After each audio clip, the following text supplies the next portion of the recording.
हरे हरे.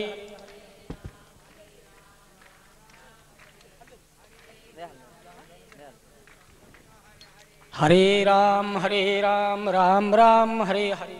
हरे कृष्ण कृष्ण कृष्ण हरे हरे.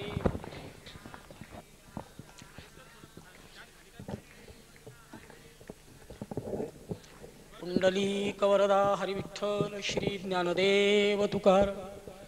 पंढरीनाथ महाराज की जय. माऊली ज्ञानेश्वर महाराज की. जगद्गुरु तुकाराम महाराज की. सजयति सिंधुर्वदनो देव यत्पादपङ्कजस्मरणम्. वासरमणिरिव तमसान्राशिन्नाशयति विघ्नानाम्.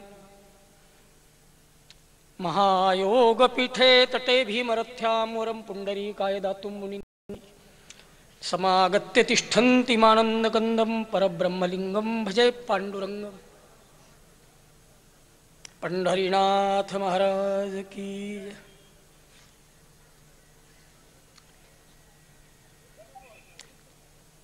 ईश्वर सर्वभूतानां हृद्देशेर्जुन तिष्ठति भ्रामयन् सर्वभूतानि यंत्रारूढानि मायया.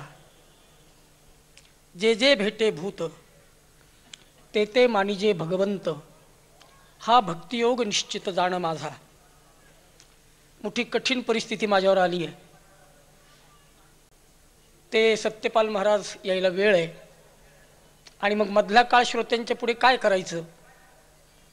एक 10-15 मिनिट परत जर श्रोते बाहेर पडले तर मग मधला काळ रिकामा राहू नये. तर ही सेवा मी संयोजक या नात्यानं या ठिकाणी करणं मला क्रमप्राप्त आहे. भगवान अर्जुनाला सांगतात ईश्वर सर्वभूतानाम अस्ति. देव सर्वत्र आणि सर्वांतर्यामी आहे. कुठे आहे. हृदयेर्जुन तिष्ठती. तो हृदयामध्ये आहे. आणि जसं एखादं घड्याळाला यंत्र फिरवतं आणि काटे फिरतात तसं प्राणी मात्राला तो फिरवतोय. यंत्रारूढानी मायया. या मायेमुळं या मायेनं तो फिरवतो. माया हे त्याचं एक यंत्र आहे पण त्याचं अस्तित्व मात्र नक्की आहे. पण मग हा ईश्वर आहेच तर त्याची प्राप्ती कशाने होणार आहे हा महत्वाचा प्रश्न आहे. प्राप्तीची साधना संतांनी अतिशय महत्वपूर्ण सांगितली. त्याच्या प्राप्तीसाठी आपल्या अंतरंगामध्ये भक्तीमध्ये भाव हवा. भक्ती आणि भाव यांचा समन्वय हवा. भावाविरहित जर भक्ती असेल तर तो प्राप्त होऊ शकत नाही.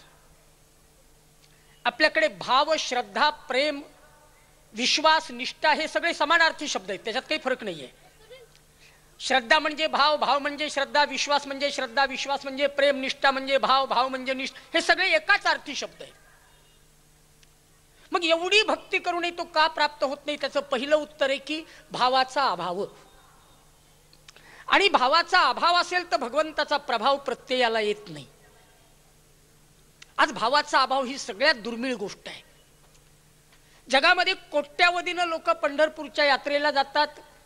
मुंबईमध्ये सिद्धिविनायक मंदिराला जर संकष्टी चतुर्थी आली तर प्रभादेवीच्या सिद्धिविनायक मंदिरामध्ये 3-3 दिवस आधी रांग असते.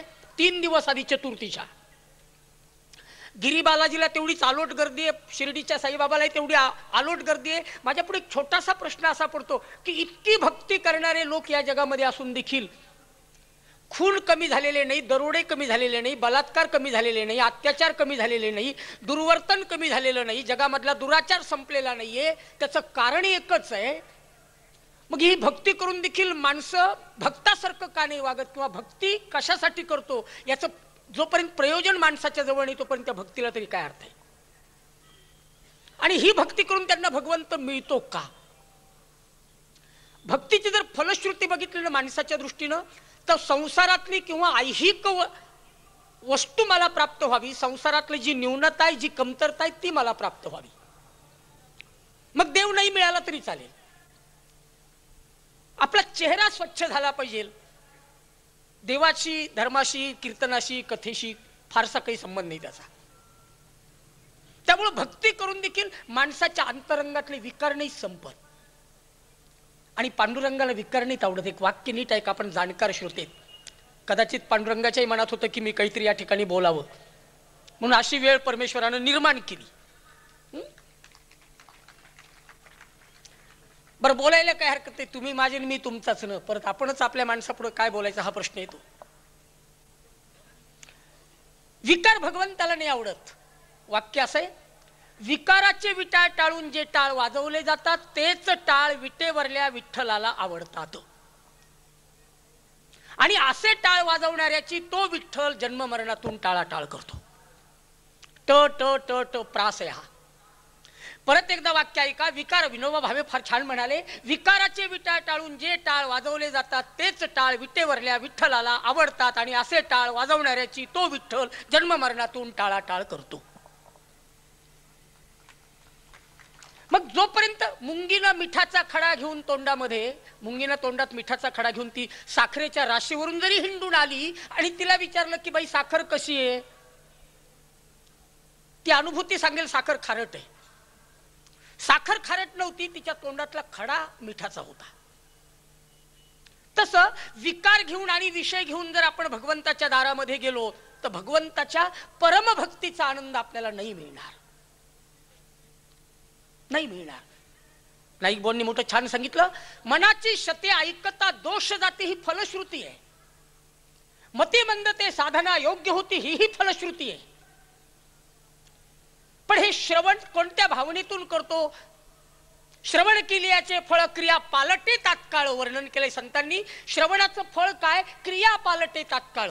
म्हणून चिंतन नीट ऐका. मी ऐकण्याच्या आधीचा मी आणि ऐकल्यानंतरचा मी यात जर कुठलाच फरक पडणार नसेल तर ऐकायचं तरी का, हा महत्वाचा प्रश्न आहे. का ऐकलं? व्यर्थ वेळ घालवला. कुठेतरी त्याची परिवर्तन अपेक्षित आहे. श्रवण केल्याचे फळ क्रिया पालटे तात्काळ.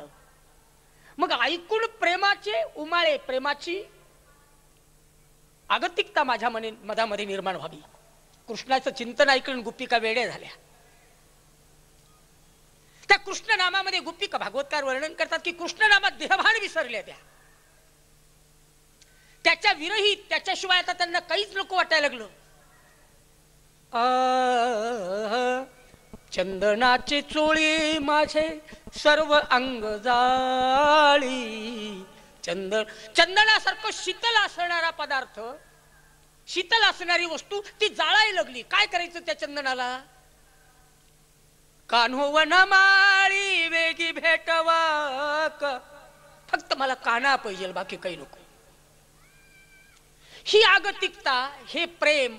आणि प्रेम नसेल ना तर नाथबाबा लिहितात, तुकाराम महाराज लिहितात, माऊली लिहितात, ती भक्तीच नव्हे. नाथांचं वर्णन आहे, नाथांनी भागवतामध्ये वर्णन केले, प्रेमे विन श्रुती स्मृती ज्ञान, प्रेमे विन भगवत भजन, प्रेमे विन अर्थार्पण करूच नाही.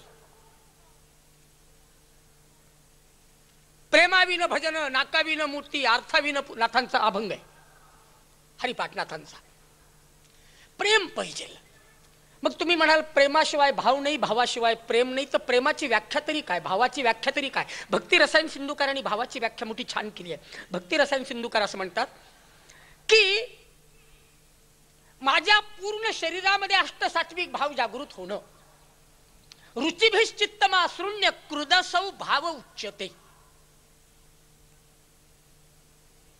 सूर्याची किरण जशी सूर्यापासून वेगळी राहू शकत नाही, लाकडापासून अग्नी वेगळा राहू शकत नाही, पाण्यापासून मासा वेगळा राहू शकत नाही, तसं देवाशिवाय मी आणि माझ्याशिवाय देव, मी देवाशिवाय असूच शकत नाही. तुकोबांची जर वाणी बघितली ना, अमृतवाणी, जेथे जातो तेथे तू माझा संगात, चालविशी हाती धरोनिया, जेथे जातो तेथे तू माझा सांगा, तू माझ्या बरोबर आहेस. मी बिडून माझ्या घरातून धोंडीपुऱ्यातून इथपर्यंत आलो, मी नाही आलो, मला भगवंत घेऊन आला. माझ्या पायात तोय, माझ्या डोक्यात तोय, माझ्या हातात तोय, माझ्या श्वासात तोय. इतकी एकविधता आणि इतकी एकनिष्ठता ज्यावेळी साधकाच्या अंतरंगामध्ये निर्माण होते त्यावेळी ही एकरूपता साधकाच्या अंतरंगात निर्माण होण्यासाठी ती अंतरंग किती निर्मळ पाहिजे. एखादं पाहुणे यायचं म्हटलं तर घर किती आपण स्वच्छ करतो. संतांनी दोषाचं समर्थन केलं नाही बरं का.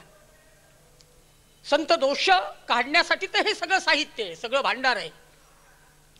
दोषविरहित जीवन पाहिजे म्हणून तर भांडार आहे ना. हे लिहिलं एवढं कशासाठी, ऐकायचं कशासाठी. ऐकता ऐकता ऐकता ऐकता एक दिवस असा यावा, 1000 घाव मारल्यानंतर झाड तुटतं. 1000दा ऐकून कुठेतरी परिवर्तन अपेक्षित आहे. गत जन्मामध्ये घेऊन आलेल्या विषयाचे संस्कार एकदम नाही जाणार. अनादि संसार मालेच्या ठाई ज्ञानेश्वर महाराज आपल्या एकनाथ महाराज भागवतामध्ये लिहितात, अनादि संसार मालेच्या ठाई नित्य विषय भोगिले पाहिजे. ते ठसावले चित्ताच्या ठाई. चित्ताच्या ठिकाणी असणारे अनादि अनंत संस्कार ऐकल्याशिवाय जाणार नाहीत. ते किती ऐकायचं. आता अंतरंगामध्ये भगवंताबद्दल परमप्रेम निर्माण होईपर्यंत ऐकायचं, नुसतं प्रेम नाही. संसारामध्ये प्रेम हा शब्द आहे, पण तो जो शब्द आलाय तो वासनेच्या रूपाने आलाय. नवरा बायको प्रेम करतात, वासनारूपी प्रेम आहे. आई मुलावर प्रेम करते, वडील मुलावर प्रेम करतात, भाऊ भावावर प्रेम करतो, आपण शेजाऱ्यावर करतो, तुम्ही माझ्यावर करता, मी तुमच्यावर करतो, समाज समाजावर करतो. हे प्रेम नाही. ते या प्रेमाला कुठेतरी स्वार्थाचा दुर्गंध, या प्रेमाला कुठेतरी वासनेचा अंश चिकटलाय. भगवंतावर केलेलं प्रेम हे परम प्रेम आहे. भगवंताशी परम सख्य करावे आणि प्रेम प्रीतीने बांधावे. काल आपण कीर्तनात ऐकलं की धरीला पंढरीचा चोरण गळा बांधून या दोर. पण गळ्यामध्ये दोर बांधून भगवंताला आपल्या कहियामध्ये ठेवणाऱ्या जनाबाई, आणि आम्ही नाही का बांधू शकत भगवंताला. जनाबाईचं जर जीवन चरित्र आपण बघितलं ना, काही नव्हतं तिच्याकडे. लौकिक नव्हता, पद नव्हती, प्रतिष्ठा नव्हती, संसार नव्हता. फाटक्या नामदेव महाराजांच्या घरी ती एक दासी म्हणून राहिलेली. पण ताकद काय निर्माण झाली प्रेमातून. प्रेमाची ताकद बघा ना तुम्ही, की भगवंताला दोर तिनं बांधले गळ्याला. गळा बांधून या दोर, हृदय बंदी खाना केलं ना नाथ विठ्ठल. ही प्रेमाची फलश्रुती आहे. आपण प्रेम करतो, पण त्या प्रेमामध्ये मागणी जास्त आहे. प्रेम मांग नाही हे आचार्य रजनीश लिहितात. प्रेम कधी मागत नाही. बायको नवऱ्याला मागते, मला हे द्या, ते द्या, ते द्या, ते द्या. प्रेमामध्ये मागणी नाहीये. मागणी भिकारी करतात. किंबहुना जे मागणी करतात ते भिकारी असतात. मला 6वा वेतन मिळालाच पाहिजे, आता 7वा करा, 8वा करा. हे जरा स्टँडर्ड भिकारी. पण भिकारीच. घोटाळे करून जे वाटेल ते भ्रष्टाचार करतात, भिकारीच. प्रेम कभी मांगता नहीं है. प्रेम मांग नहीं है, प्रेम तो दान है. प्रेम में जो स्वयं को बचाने की कोशिश करते हैं वो मर मिट जाते हैं, और जो मर मिटने के लिए हमेशा तैयार होते हैं ना, वही बच जाते हैं. आमची संस्कृती सांगते इदन्न मम, हे माझं नाहीये, हे माझं नाही. हा कशाचा परिणाम आहे की प्रेम तर त्याग शिकवतं. प्रेम पाहायचं असेल ना तुम्हाला, मिरेच्या एकतारीमध्ये पहा, तुकाराम महाराजांच्या अभंगामध्ये पहा, ज्ञानराज माऊलीच्या ओवीमध्ये पहा, नरसिंह मेहताच्या करतालीमध्ये पहा. तुम्हाला वरवर प्रेम करणारा माणूस पागल दिसेल, पण तो पागल नसतो. जगाच्या दृष्टीनं पागल असला तरी ईश्वराच्या दृष्टीनं तो सर्वश्रेष्ठ भक्त असतो. तुकाराम महाराज सर्वश्रेष्ठ भक्त होते. ज्ञानेश्वर महाराज माऊली सर्वश्रेष्ठ भक्त होते. काही मागितलं नाही देवाला. हेच दान देगा देवा तुझा विसरण भावा, बस बाकी काही नको मला. ज्या लौकिक गोष्टी मला मागायच्या आहेत ना, ते तर मिळवण्यासाठी भगवंतांनी सगळं मलाच दिलंय ना. हात दिलेत, पाय दिलेत, बुद्धी दिले, डोकं दिलंय, मन दिलंय. मग हे सगळं देऊनही जर मी मागतच असेल तर देवाला तरी आवडेल का? म्हणून प्रेम मांग नाही, हे प्रेम दान आहे. प्रेमामध्ये मागू नका. पण काही पाषाण हृदयी माणसं अशी असतात, त्यांना हेही कळत नाही. काही माणसाचं पालथं काळीज नसावं बरं का कधी. माणुसकी, त्यात माणुसकीची बीजारोपण व्हायला पाहिजे. एका आर्त दृष्टीने तुम्ही बघा ना, समोर पसरलेल्या हजारो दीन, दलित, अनाथ, अपंग यांच्याकडे कशाला त्यांनी मागायला पाहिजे? नाही, भगवंतांनी मला इतकं दिलंय ना, आणि माझ्यासाठी यांनी एवढं केलंय ना. जर इतकं दिलंय तर ते माझ्यासाठी नाही दिलं, या सगळ्या समाजाच्या उद्धारासाठीच ते दिलंय. ही जाणीव तर स्वतःहून, आत्मभान हे स्वतःहून निर्माण झालं पाहिजे. प्रेमाच्या बाबतीत तुकाराम महाराजांनी मोठी बहार केली आहे. महाराजांनी वर्णन केलंय, नाही काष्ठाचा गुमान गोवी भ्रमरा सुमन. भ्रमर म्हणजे भुंगा. हा भुंगा असतो की नाही, हा भुंगा जर पूर्वीच्या काळी माळवत असायचे लाकडाचे, त्या लाकडाला जर भुंगा लागला ना तर प्रचंड ताकदवान लाकूड किंवा त्या लाकडाचं पीठ करायचा तो भुंगा. ही भुंग्यात टाकत बरं का, भुंगा किती लहान, पण इमारतीच्या इमारती त्यांनी उद्ध्वस्त केल्या. पण हा भुंगा म्हणे एकदा कमळ दलामध्ये किंवा कमळाच्या फुलामध्ये परागकण सेवन करण्याकरता गेला. त्या परागकणाच्या प्रेमात इतका लुब्ध झाला, इतका अडकला, इतका अडकला, इतका अडकला. तिन्ही सांज झाली, ते कमळ सूर्य विकसिनी होतं. सूर्य अस्त झाला आणि कमळाच्या पाकळ्या बंद झाल्या. भुंगा आतमध्ये अडकला. आता ते उद्या सूर्य उगवल्यावरच पाकळ्या उमलतील आणि मग मी बाहेर पडेल. प्रश्न एका रात्रीचा आहे, राहूया त्याच्यात, असं मनात भुंग्याच्या विचार आला आणि राहिला तो. कशासाठी? परागकणाच्या प्रेमामध्ये अडकल्यामुळे. काही वेळाने एक हत्ती आला, त्यांनी पाणी पिलं त्या तलावातलं, सोंडेनं ते कमळ उपटलं आणि आपल्या पायाखाली चिरडून टाकलं. त्यात भुंगा मेला. तुकाराम महाराजांना प्रश्न पडला, महाराजांची दिव्य दृष्टी बघणं कशी. भंकू केवळ भुंग्याकडे लक्ष गेलं महाराजांचं आणि दृष्टांत दिला, ज्याला इमारतीसारखं प्रचंड ताकदवान लाकूड कोरता येतं, पीठ करता येतं, त्याला कमळाची पाकळी कुरतडता आली नसती का? पण नाही कुरतडली त्यांनी. त्याचं उत्तर दिले तुकाराम महाराजांनी. महाराज असं म्हणाले, जो ज्याच्याशी बांधलाय ना, जो ज्याच्या प्रेमात अडकलाय ना, त्याचा नाश तो नाही करू शकत. एकतर्फी प्रेमातून अशा घटना ज्या घडतात ना, की यांनी आत्महत्या केली, त्यांनी उडी टाकली, अमकं केलं, तमकं केलं, एक दुजे केले. सिनेमा पाहून तर खूप लोकांनी आत्महत्या केल्या, खूप पोरांनी केल्या, पुरींनी केल्या. जो ज्याच्या प्रेमात अडकलाय ना, त्याच्याशी तो कधीही विभक्त त्याच्यापासून होऊ शकत नाही. भुंगा मरायला तयार झाला, पण कमळाच्या पाकळ्याला त्यांनी धक्का लावला नाही. प्रेम प्रीतीचे बांधले, ते न सुटे काही केले. दुसरा एक दृष्टांत दिला तुकाराम महाराजांनी. पदरी घाली पिळान बाप निर्बळासाठी बाळा. पूर्वीच्या काळी वडील बाहेर जायचे, आताही जातात, पण पूर्वीच्या काळचे वडील, त्या काळातली वेशभूषा मोठी वेगळी होती. प्रत्येक जण या देशामध्ये भारतीय पोशाख मोठे वेगळे होते बरं का. खाली धोतर नेसायचं, कमरेच्या खाली असा आपला झब्बा घालायचा छानपैकी, वरती टोपी असायची, कपाळाला गंध असायचं, गळ्यामध्ये पवित्र तुळशीची माळ असायची. आपण पाश्चात्यांचं राज्य या देशामध्ये आलं आणि पाश्चात्य काही जे गोष्टी या देशात ठेवून गेले ना, त्यापैकी आहार विहार हे जसं आहे ना, तसं काही आपले गुणधर्म टाकून गेले की पाश्चात्यांनी विचार केला की हा देश कधी एकसंध राहताच कामा नये. म्हणून जातीयतेचं बीजारोपण इंग्रज करून गेले आणि आजही आपले 101% भांडणं फक्त जातीवर चालले, बाकी काही नाही. हे आपल्यात नव्हतं हो. पंढरीच्या वाळवंटात कबीरदासजी होते, सावता माळी होते. आले का? आता मला वाचता येत नाही, आता बघतो ना आहे का ते. हे ते येईपर्यंतच करायचं बरं का. वेळ येईल ना, 15 मिनिटात विषय संपवतो आपला.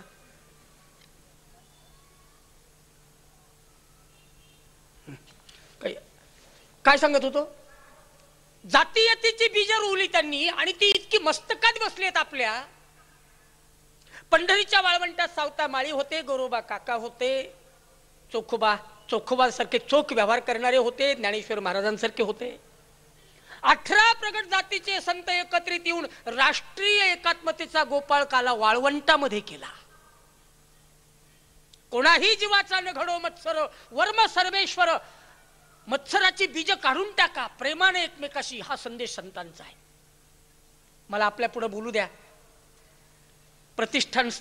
प्रतिष्ठानचं बीजारोपण करताना पहिल्या वर्षी ज्यावेळी गौतम भाऊ खटोड ज्यावेळी आले माझ्याकडे, माझ्या मनामध्ये मी संकल्पना केली होती की असं एक आपल्याला व्यासपीठ उभं करायचे की ज्या व्यासपीठावर सगळे यावे. आपल्याकडे सगळे एकत्रित कुठे जमतात?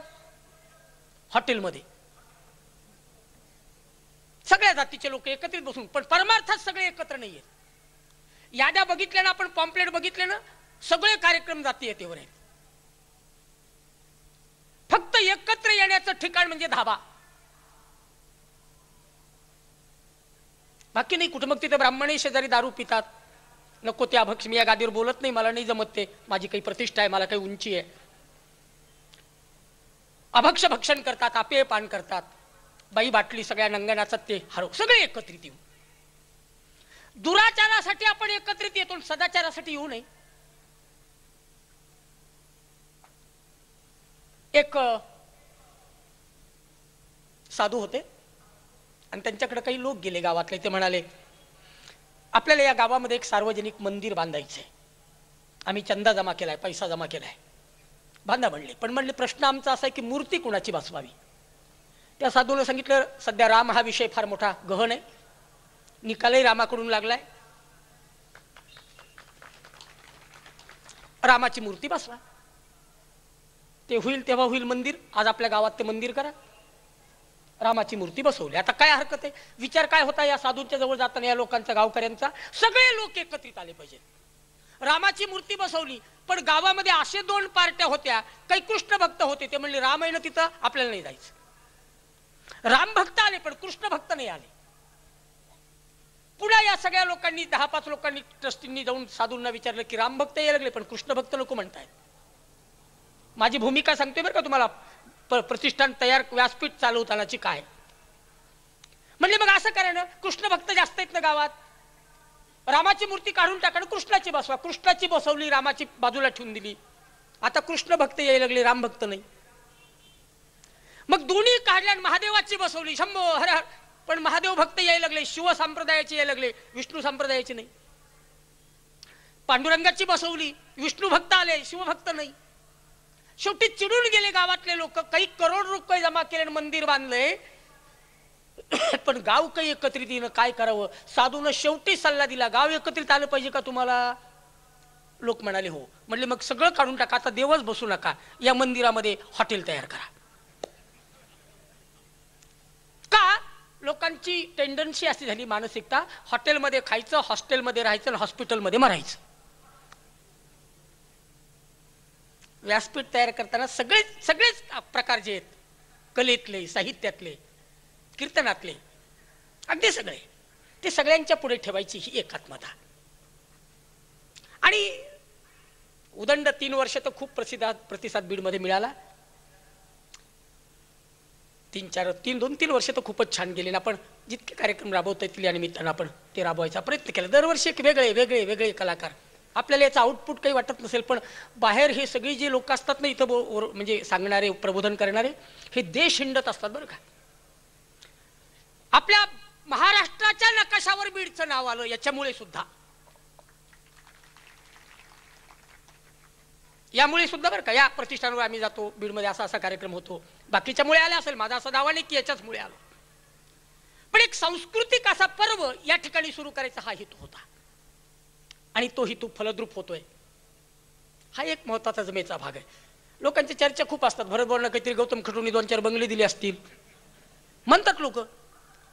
मी पांडुरंग माझ्या मागेन, त्या पांडुरंगाच्या पायावर हात ठेवून सांगतो, मी एक रुपयालाही त्यांचा मिंधा नाहीये. ही पाण्याची बाटली सुद्धा मी कधी कधी नसली तर पितो, पण माझ्या घरून आणतो ती पितो. रिक्षेत माझ्या पदरून इथे येतो.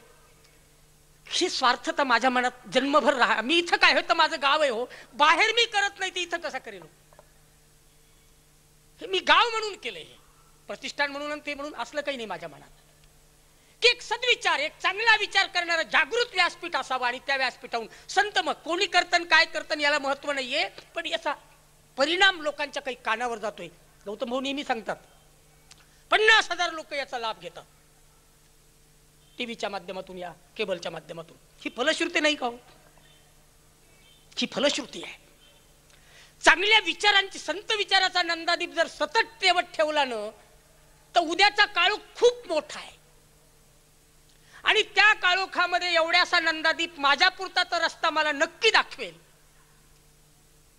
एवढा जरी विचार साधकानं केला तरी मला वाटतं येणारा काळोख आपल्याला अंधारात लोटून कुठेतरी खात खळग्यामध्ये पाडणार नाही.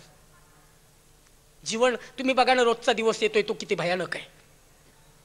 आणि त्या दृष्टीनं ज्या ज्या गावामध्ये हे करता येईल, फक्त मी अत्यंत दुर्बल आहे आर्थिक बाबतीत, काही नाही. मी माझ्याजवळ अजून एक गाडी घेणारा महाराज, माझं सायकल पण नाही, अगदी सामान्य महाराज आहे मी. बरं, मला बोलवताना लोक हजारदा विचार करतात हे कोण आहे, मग बोलवायचं. त्यातल्या त्यात मला त्याच्याशी काही वाटत नाही. बीड जिल्ह्यात मी कार्यक्रमच करत नाही कधी, हाही भाग नाही. पण माझ्यासारखा एक दुर्बल माणूस काही करू शकत नाही. हे जर करायचं असेल तर सबल माणूसच पाहिजे. आणि गौतमजींनी ती विनंती मान्य केली. सुशील खटोडे त्या ठिकाणी, त्यांनी ती विनंती मान्य केली. नाही, करूयात महाराज, तुम्हाला असं वाटतं ना, असं व्यासपीठ करू आपण. बरं, सगळंच पाहिजे ना चांगल्या गोष्टीला. एक ही शोभा येण्यासाठी काही खर्च नसेल का? ह्या लाइटिंग, हे सगळं, हे भव्य दिव्य आला अर्धा महाराज की अर्धा याच्यावरच खुश होतोय. मग पुढं कीर्तन, हे पाहिलं की बाबा बाबा बाबा बाबा.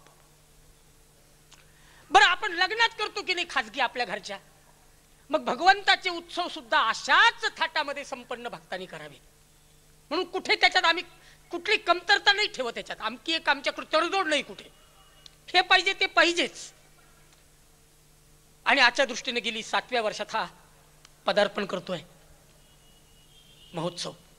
ज्या भगवंताच्या नावाचा प्रचार आणि प्रचार या महोत्सवातून केला जातो, तो भगवंत प्राप्त करायचा असेल तर तो देवळात आहे का? नक्कीच आहे. जगाचरात तोच आहे, पण पहिल्यांदा तुमच्या माझ्यात तो आहे. आणि तुमच्या माझ्यात तो आहे ही धारणा एकदा पक्की झाली, अमृतस्य पुत्रा, हा असं उपनिषदाचं तत्वज्ञान आहे. हा प्रत्येक जीव अमृत तत्वातून जन्माला आलाय. ईशावास्यमिदं सर्वम यत्किंच जगत्यान जगत, असं ईशावास्य सांगतं. मग जर हे सूत्र खरे असतील तर यत्किंच जगत्यान जगत, जगतामध्ये प्रत्येक वस्तूमध्ये तोच आहे. तर कधीतरी या विचारांचा मागोवा घेऊन, या विचारांचं अनुकरण करून तुम्ही आणि मी एकमेकाला भेटल्यावर आपण नमस्कार करू, रामराम करू. तुमच्या हृदयस्थ ईश्वराला मी नमस्कार करतो आणि माझ्या हृदयातल्या ईश्वराला तुम्ही हात जोडा. एवढं जरी साध्य झालं ना तरी जगातले खून, दरोडे, व्यभिचार, बलात्कार, अन्याय, अत्याचार हे संपतील. नक्कीच आहे, यात शंकाच नाही. आणि आज लोकांचा कशावरच विश्वास नाही तुम्हाला सांगतो मी, तर देश हिंडतोय. लोकांचा फक्त कीर्तनावर आणि संत वचनावर विश्वास आहे, बाकी कशावर. गौतम शेटला आणि सुशील शेटला मी सांगतो, असतील ते इथं कुठतरी आहेत का? इथं आहेत वरती, मला दिसत नाही बरं, म्हणजे मी काही हे नाटक नाही करत, मला थोडं दिसण्याचं प्रमाण. तर हे लोक विचार ऐकायला येतात बघा, आणि ते विचार परिवर्तन, किती लोक काय विचार परिवर्तन करण्याचं सामर्थ्य फक्त कीर्तनात आहे. मी गेल्या वर्षी त्यांना एक नम्र सूचना केली होती की भाऊ कीर्तन ठेवा जास्ती. त्यांनी यावर्षी ती आचरणात आणली आणि तुम्ही यादी बघा आजच्या या पत्रिकेतली, सगळे कीर्तन करायचे. काही नाही ठेवले, म्हणलं नका ठेवूया नाच बीच काही नको आपल्याला. लोकांना नको ते, लोकांना जे पाहिजे ते आपण देऊयात. आमचा बीडचा समाज, मी तर नेहमी तिथं बसल्या बसल्या सांगतो की बीडचा समाज हा गुणवंताची कदर करणार आहे. सगळ्यात बरं का, असं आमका एक तमका नाही. घरी सुद्धा पाहणारे लगेच प्रतिक्रिया मला फोन करतात, महाराज रात्रीचं कीर्तन काय झालं. हे जे आउटपुट आहे ना, हे आपल्या कीर्तनाची फलश्रुती आहे. आणि याच विचाराचा मागोवा घेऊन भाऊ जर तुम्ही गेलात तर पांडुरंग तुमच्या प्रत्येक कर्मामध्ये तुमच्या मागे, प्रत्येक कर्मात. मला कुणाचाही आश्रय नाही, काही नाही. मी एकटा आहे, पण माझ्या मनात 24 तास एक विचार कोरून ठेवलाय हृदयावर की देव माझ्या मागे, बस संपलं. आणि तेवढा एक विचार घेऊन मी देश हिंडला. माझी कुठे ओळख नव्हती, काही नव्हती, पण मी जाण्याच्या आधी लोकांनी माझी पंचपक्वान्नाची व्यवस्था केली. तो नाही कसं म्हणणार आहे मी. एक त्याचा विचार सांगायला गेलेलो त्या गावात, ओळखीचं नाही, पालखीचं नाही, पण माझ्या कुठल्याही व्यवस्थेत कमतरता नाही. आपल्या घरात आलो तर बायको लवकर विचारित नाही, आलात ना बसा, खावटलं न खा. पण जग हे करतं हे कुणाच्या भरवशावर. आणि असा अनाम परमात्मा, अनादी परमात्मा, अनंत परमात्मा, अरूप परमात्मा फक्त प्रेमानं आपलासा करता येतो. गवळणीनं त्याच पद्धतीनं केला. शबरीजवळ काय होतं? एक 8 वर्षाची शबरी, तिनं विचारलं मतंग ऋषींना, गुरुदेव राम मला भेटेल का? एक लक्षात ठेवा, परमार्थ हेच एक क्षेत्र असे बरं का. आता गडूळ झाले की त्याच्यात जात पात, पंथ, धर्म, लिंग, वय, प्रतिष्ठा, पद याला काहीही शून्य किंमत आहे, याला किंमतच नाही परमार्थामध्ये. म्हणून कुळ जाती वर्ण हे अवघेची का कारण ज्ञानेश्वर माऊली लिहितात. संत लिहितात यारे यारे लहान थोर याती भलते नारी नर. एवढंच क्षेत्र असं आहे. त्याला आता तेच रूप आलंय. शबरीनं विचारलं मतंग ऋषीला, गुरुदेव मला राम भेटेल का? म्हणाली भेटेल. मी काय करू राम भेटण्यासाठी? एक लक्षात घ्या, मोठं सुंदर चिंतन आहे. राम भेटायला काही करावं लागतच नाही, सोडावं खूप लागतं. आणि न सोडता जर तुम्ही वाटेल ते केलं ना तरी तो भेटत नाही. आधी सोडा आणि मग करा. मग अशी महाराजांनी सांगितलं, काम क्रोध लोभ मोह मद मत्सर हे षड्विकारांच्या खपल्या दूर काढा. राम आपल्यातच आहे. देही असूनी देव वृथा फिरतो मानव. तुकाराम महाराज. जसे दुधामध्ये लोणी तसा हृदयी चक्रपाणी. चक्रपाणी तिथेच आहे, जसं दुधात लोणी आहे तसं. तुका सांगे मूढ जनान देही देव का पाहणा. देहामध्येच देव आहे. पण प्रत्येक कर्ण, एक लक्षात घ्या, प्रत्येक माणसाच्या कर्माला महत्व द्या. आज काय झालं माहिती का? यूज अँड थ्रो ही संस्कृती आमच्याकडे आली आहे. चहा घ्यायचा ग्लास फेकून द्यायचा. त्या ग्लासने आपल्याला चहा पाजला याचं मोलच नाही. ही शोकांतिक आहे.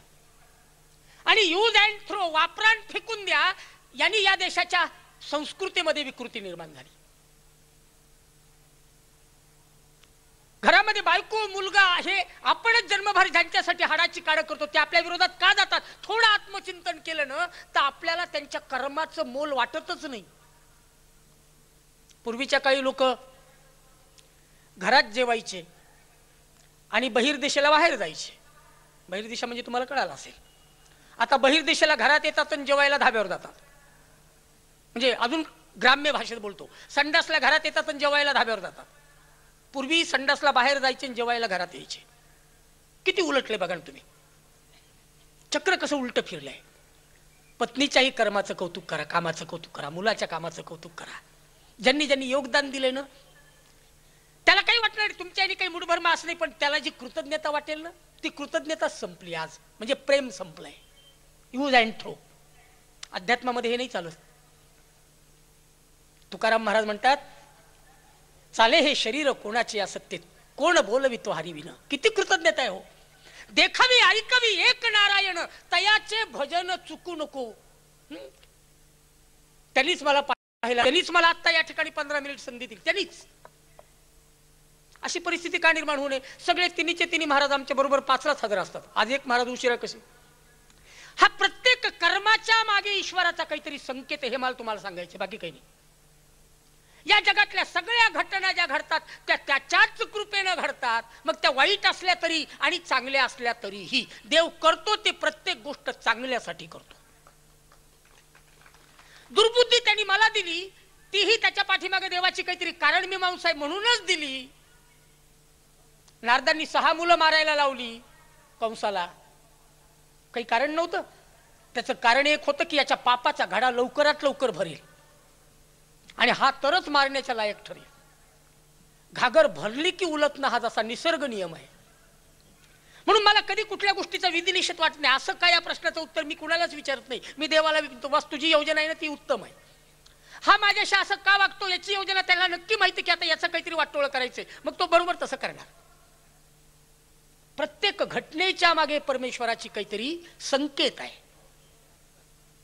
शबरीनं विचारलं मतंग ऋषीला, गुरुदेव मला राम दिसेल का? ते म्हणले दिसेल. मी काय करू? काही करूच नको, फक्त सोड, विकार सोड. राम राम रटती रही, राम राम म्हणत जा. बाबाजी ने रामचरितमानस में तो बहुत अच्छा लिखा है. God is often visitors but most of the time we are not at home. तुम्हाला वाटेल सगळेच महाराज इंग्रजी बोलते, याला येतं का नाही हो आपल्यातलं? मला इंग्रजी येत नाही बरं का, पण आपलं तुम्हाला. आणि इंग्रजीवर माझं काही फार मोठं प्रभुत्व नाही, मला येत नाही. आमचे बरेच मित्र कीर्तनकार म्हणतात बोलत जाऊ, मला नाही आवडत. मराठी इतकं सुंदर आहे, परत त्याच्यात काय वेगळं बोलायचं. आणि संत साहित्यावर म्हणजे इंग्रजीबद्दल द्वेष नाहीये, पण आई सोडून मावशी किती.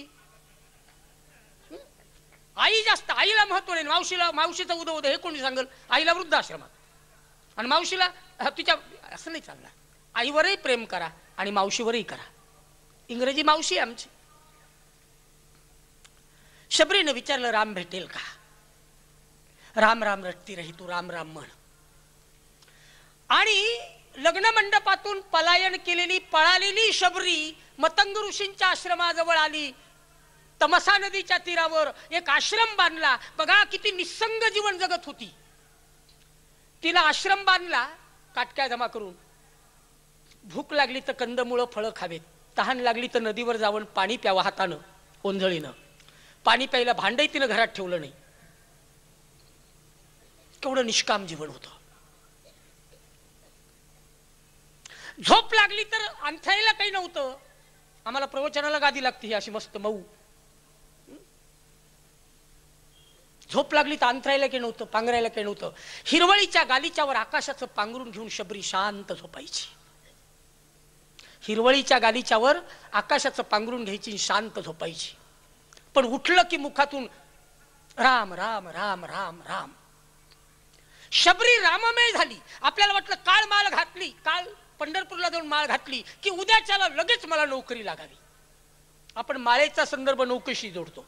परवा नागपूरला मी गेलो. एक बाई मला म्हणली, महाराज काही उपयोग नाही गुरु करून. म्हणलं काय झालं? परवा गुरु केला, गुरु मंत्र त्यांनी दिला, तरी मला मुलगा झाला नाही, मग गुरु सोडून देऊ का? म्हणजे गुरुशी घटस्फोट. म्हणलं गुरु केला की मुलगा होतो असं कुठं वाचलं? गुरुचा मुलाचा काही संबंध आहे का तसा? आपण कशाचा संदर्भ कशाशी जोडतो? मी भगवंताची सेवा करेल, पण मला एखादं बजेट मिळालं पाहिजे, मला एखादं कुठलं तरी एखादं काम मिळा. आणि इथून अंधश्रद्धेला सुरुवात झाली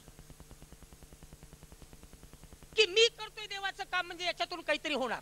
नाथांनी वर्णन केलंय, रोडगा वाहील तुला भवानी आई, रोडगा वाहील तुला. मी रोडगा वाहील कशासाठी? नंदेचं कार्ट किरकिर करतं, तिकडचं मरू दे त्याला भवानी आई रोडगा. एक नंदेचं कार्ट मरावं म्हणून भवानी आईला रोडगा वाहणारी अशी जी काही भक्तांची लक्षणं आहेत त्याला भक्त म्हणू नका. भक्ताचे परत सात्विक, राजस आणि तामस आलेले आहेत. महाराज मी या ठिकाणी थांबतोय. आलेत बरं, लावाला बी करते ते तोपर्यंत चालू येतो. तेच म्हणले ते मी तुम्हाला सांगितलं.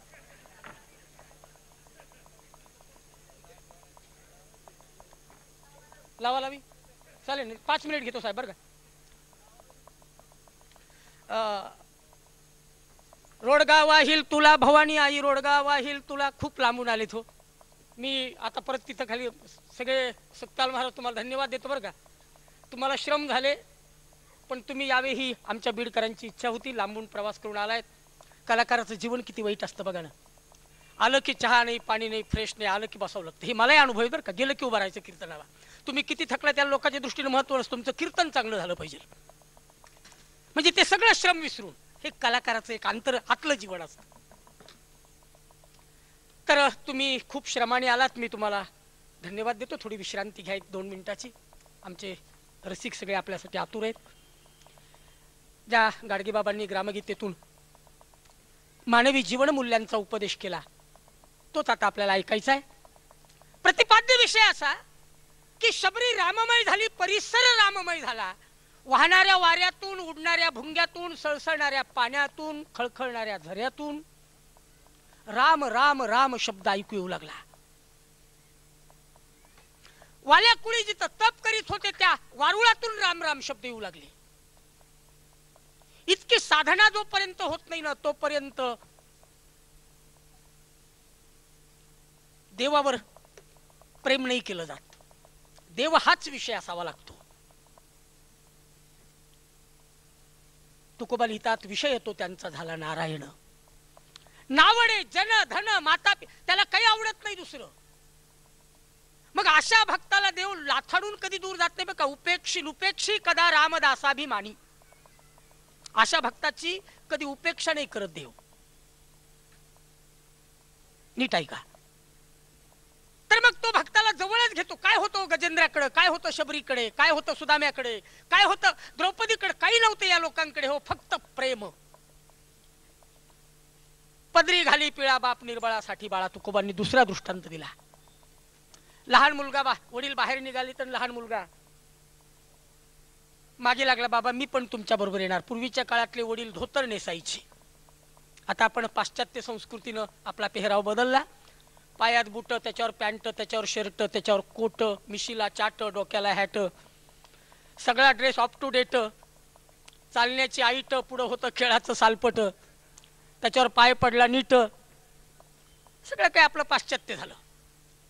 नेहरूजींच्या काळामध्ये एक मंत्री होते, त्यांनी एक मुलाखत दिली होती पेपरला. ते म्हणाले वी आर मॉडर्न. इंग्रजांच्या आधिपत्याखाली आपला देश होता. इंग्रजांनी आम्हाला काय दिलं तर we are modern. Our living is modern, our laughing is modern, our eating is modern. आमचं राहणं आधुनिक, आमचं खाणं आधुनिक, आमचं झोपणं आधुनिक, आमचं बसणं आधुनिक, आमचं बोलणं आधुनिक, सगळं मॉडर्न झालं. आणि या मॉडर्न संस्कृतीमध्ये आमच्या ऋषीमुनींची परंपरा, साधू संतांची परंपरा आम्ही विसरलो. आम्ही वैकुंठीचे वाशी आलो याची कारण अशी, बोलिले जे ऋषी साच भावे वर्ताया, असं म्हणाले जगद्गुरु तुकाराम महाराज. ते सांगायचंय आम्हाला तुम्हाला की ती प्राचीन परंपरा. तर 8 वर्षाची शबरी 80 वर्षाची झाली.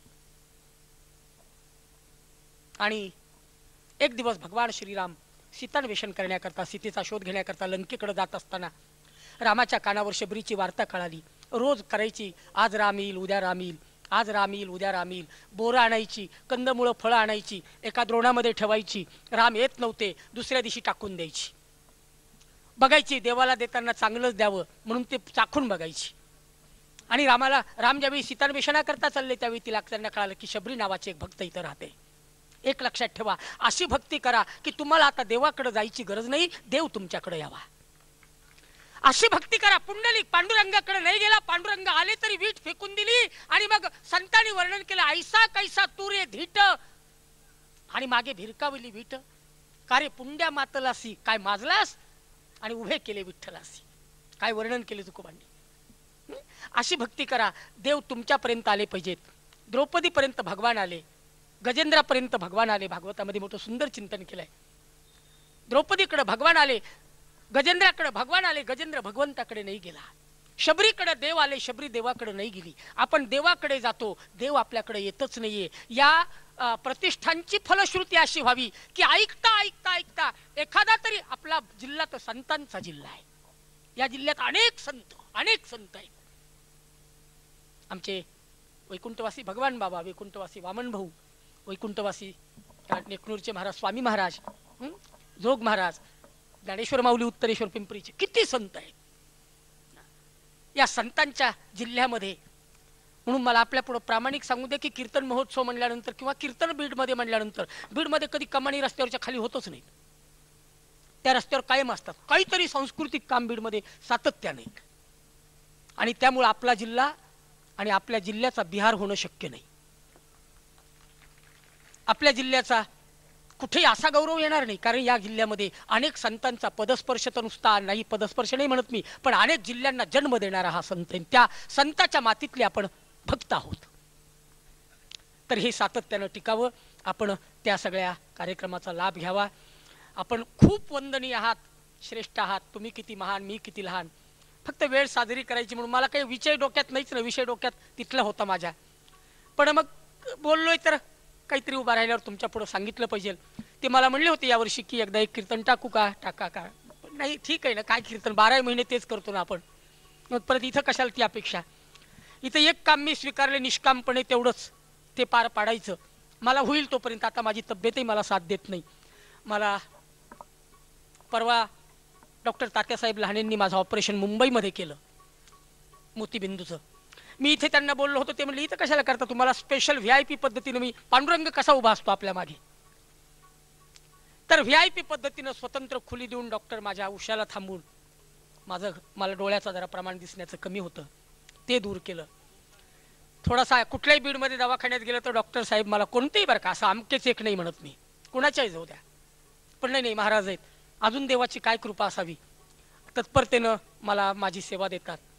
तुम्ही मायबाप रस्त्याने चालताना हात जोडतात, मी तुमच्या पायावर डोकं टेकवावं हा तुमचा अधिकार आहे. श्रोते तुम्ही महेशाची मूर्ती. मला खूप बीडकरांनी दिलं, त्याचं उतराई होण्याचं मला शक्य होणार नाही. मी माझ्या कातड्याचे जोडे करून तुमच्या पायात घातले तरी. कीर्तन हा माझा श्वास आहे, लक्षात घ्या. 7 वर्ष झालेत खटोड प्रतिष्ठानला, पण त्यापूर्वी खरं जर कीर्तन महोत्सव आणि कीर्तन महोत्सवाला माझ्या माहितीप्रमाणे, माझ्या रेकॉर्डप्रमाणे आज 17 ते 18 वर्ष झालीत.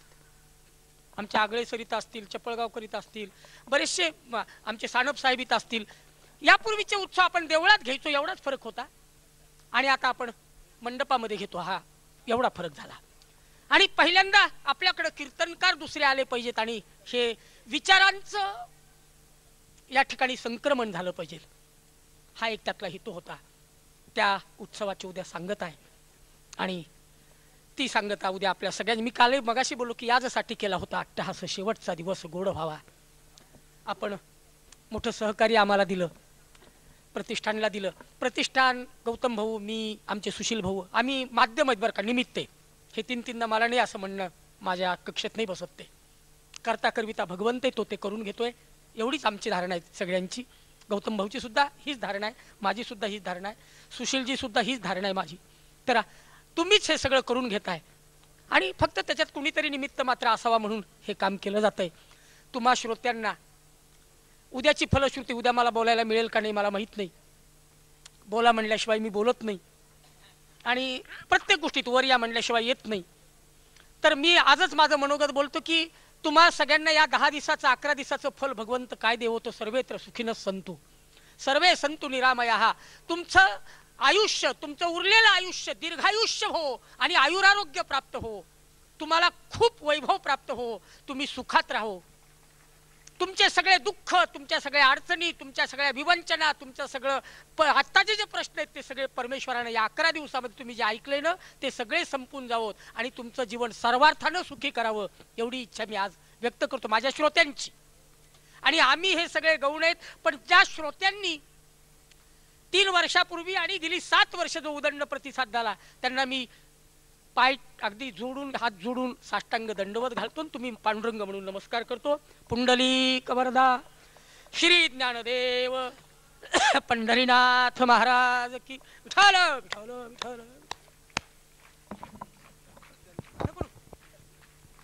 जसं इतिहासामध्ये सांगितलं जातं की शिवाजी महाराजांना सुखरूप गडावर पोहोचण्यासाठी ज्या बाजीप्रभूंनी खिंड लढवली, आज मी असंच सांगेल की आमच्या सत्यपाल महाराजांना जेवढा उशीर लागत होता येण्यासाठी, ती खिंड या कार्यक्रमाचे संयोजक, मालक, चालक आदरणीय राष्ट्रीय कीर्तनकार भरतबुवा महाराज यांनी 1.5 तास खिंड लढवली. नाही तर महाराज मी हे सांगाल, प्रेक्षक एकदा जर गेला इथून परत येणं नाही. त्याच्यामुळं मी समस्त बीडकरींच्या वतीनं आपणास खूप खूप धन्यवाद देतो. आणि मी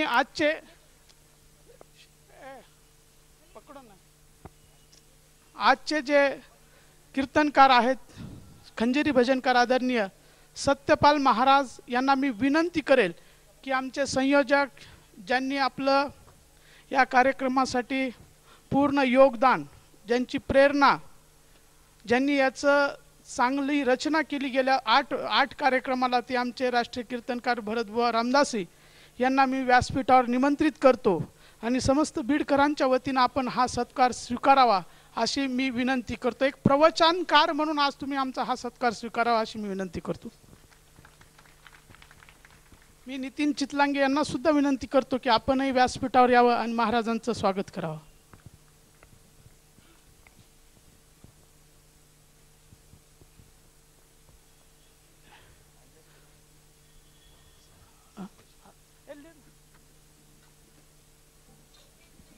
आज नाही नाही महाराज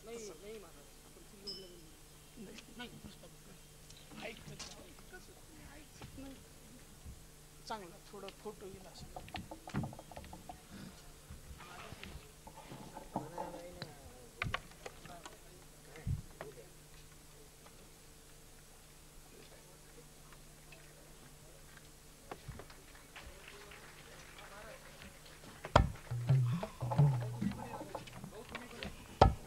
आज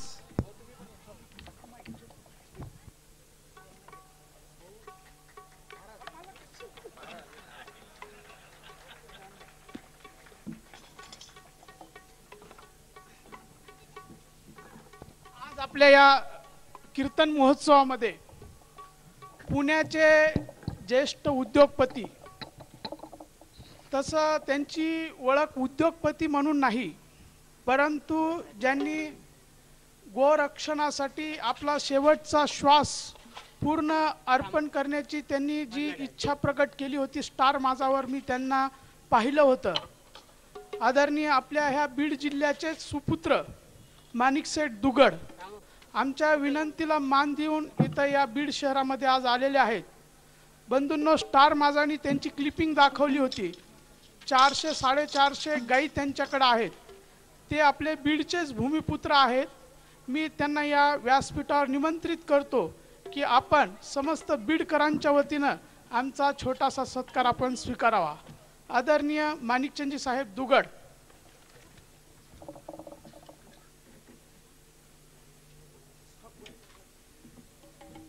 मी आजचे कीर्तनकार सत्यपाल महाराज यांना, आमचे संयोजक आदरणीय भरतबुवा रामदासी यांनाही मी विनंती करतो की आपण वरती या महाराज.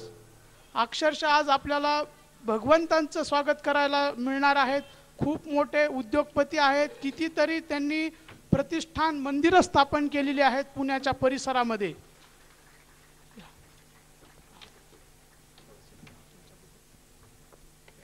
धन्यवाद भाऊ. माणिक शेटजींचा सत्कार या ठिकाणी होतोय. नमस्कार. देवालय उभारावे असं संत म्हणतात. तर देवालयाची निर्मिती करणारे, गो मातेचं रक्षण करणारे. आज सगळ्याच जगामध्ये दुःखी कोण असेल तर माणसापेक्षा गोमाता आहे. कसायांच्या दारात जे अश्रू ढाळते आणि घरामध्ये एका एका तासाला घरातली आपली पत्नी, आपली आई, आपली भगिनी एका एका तासाला अनेक ड्रेस बदलते, ती माता आणि ही माता नाही. गोमातेची सेवा करणारे माणिकचंदजींचा सत्कार या ठिकाणी प्रतिष्ठानच्या वतीने केला जातोय. आणि असंच तुम्हाला या गोमातेचं रक्षण करण्यासाठी दीर्घायुष्य लाभो अशी विनंती करतो. लहाने साहेब, डॉक्टर लहाने साहेब वरती येतील. या साहेब.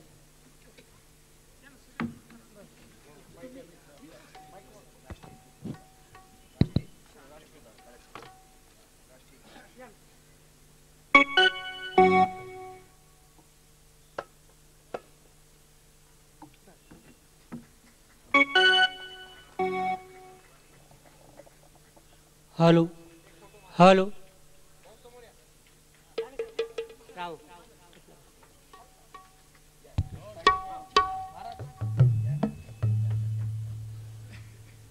थोडा बेस कमी करा तबला थोडा.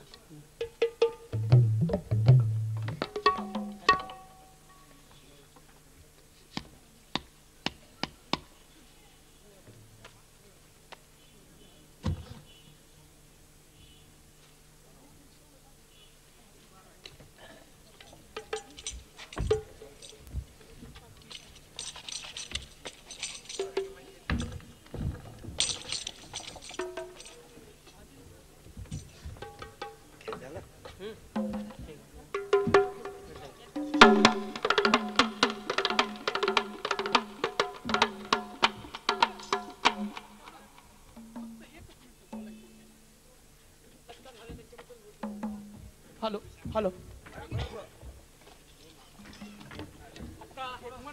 आता ज्या माणिकचंदजींचा सत्कार आपल्या इथे या ठिकाणी झालाय त्याबद्दल आपल्या येथील शल्यविदा विशारद डॉक्टर श्री हरिजी लहाने साहेब 2 शब्द बोलणार आहेत. मी त्यांना विनंती करतो.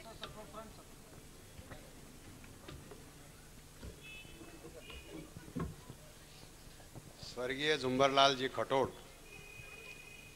प्रतिष्ठानतर्फे दरवर्षी असा भव्य दिव्य कार्यक्रम आयोजित केला जातो. त्याचाच एक भाग म्हणून आजच्या दिवशी पुणे येथील प्रसिद्ध उद्योगपती माणिकशेठ दुग्गड आज खास प्रतिष्ठानच्या आग्रहास्तव या कार्यक्रमासाठी उपस्थित आहेत. ते स्वतः बोलत काही नाही, पण ते काय करतात हे बऱ्याचशा बीड मंडळीला माहीत नाही. हालाकी ते आपल्या शेजारचे लाड जळगाव तालुका शेवगाव यांचं त्यांचं जन्मगाव, छोटा मोठा काहीतरी व्यवसाय करावा म्हणून ते पुण्यामध्ये स्थलांतरित झाले. मी उद्घाटनाच्या दिवशी सांगितलं होतं जोडोनिया धन उत्तम व्यवहारे, जसं गौतम खटोड हे तंतोतंत साधलेलं आहे, तसंच दुग्गड सेठ मामा यांनी पुण्यामध्ये जाऊन आपला व्यवहार प्रपंच सांभाळून तिथं काय केलेलं आहे हे एक 2 मिनिटात सांगता येण्यासारखं जरी नसलं तर आपण त्यांचं सार्वजनिक, शैक्षणिक, सांप्रदायिक, आरोग्यविषयक सर्व क्षेत्रात असं भरीव काम आहे. विशेषतः आगम तीर्थ बऱ्याचशा मंडळीने पाहिला असेल. कात्रज घाटामध्ये मोठ्या पहाडावरती भव्य दिव्य गौतम महावीरांचं एक मंदिर बांधलेलं आहे. त्या मूर्ती प्राण प्रतिष्ठापच्या कार्यक्रमाला आम्ही गेलो होतो आणि त्यावेळेस तिथं अशी चर्चा होती की ही 5 टनाची मूर्ती आहे, त्याच्यामध्ये 1 टन सोनं आहे. हे ऐकल्यानंतर हे मला हे नक्की खोटं वाटतं, पण प्रत्यक्ष ज्यावेळेस पाहिलं हे खरं आहे. एक डोंगर पोखरून त्याच्यावर आगमतीर्थ नावाची एक संस्था उभा करणे, आपल्या जवळचं मोठा देवीसारखं तीर्थक्षेत्र उभा करणे, अशा विविध शैक्षणिक संस्थांवर ते कार्य करतच असतात. त्या बऱ्याचशा सेवाभावी संस्थेचे ट्रस्टी आहेत आणि सध्या हे सर्व करत करत शेवटी एक ते जे सध्या महत्त्वाचा उपक्रम पुण्यामध्ये चालवतात, ज्या मोकाट गायी आहेत म्हणजे गोशाळा, या माध्यमातून सध्या त्यांच्याकडे 500 ते 550 गायी ते सांभाळतात. ते फक्त सांभाळत नाहीत, त्याच्यामध्ये ज्या दुभत्या गायी असतात त्या गायींना विधवा महिलांना देऊन, फक्त गायच देत नाहीत तरी त्या सांभाळण्यासाठी 6 महिन्याचा चारा सुद्धा देतात आणि मग त्यांचा पालनपोषण, त्यांची पुढचे उपयोग करतात. जे बैल असतात ते बैल, आता आपण बऱ्याचशा वेळेस ऐकतो की बैलजोडी फार महाग आहे, बैलगाडी महाग आहे, शेतकरी आत्महत्या करतात. अशा कुटुंबांना शोधून ते बैल सुद्धा द्यायचा कार्यक्रम करतात. एक तर मुक्या प्राण्यांना अभय देणे, गोशाळा चालवणे आणि त्यांचा विनियोग अशा प्रकारे करतात. आणि अशा कार्यात त्यांनी स्वतः वाहून गेलेला आहे. ते बरेचसे गोशाळेमध्ये व्हिजिट करतात. नुकताच चौसळा ते पण आले होते, त्यांचे बरेचसे दूरदर्शन कार्यक्रम झाले.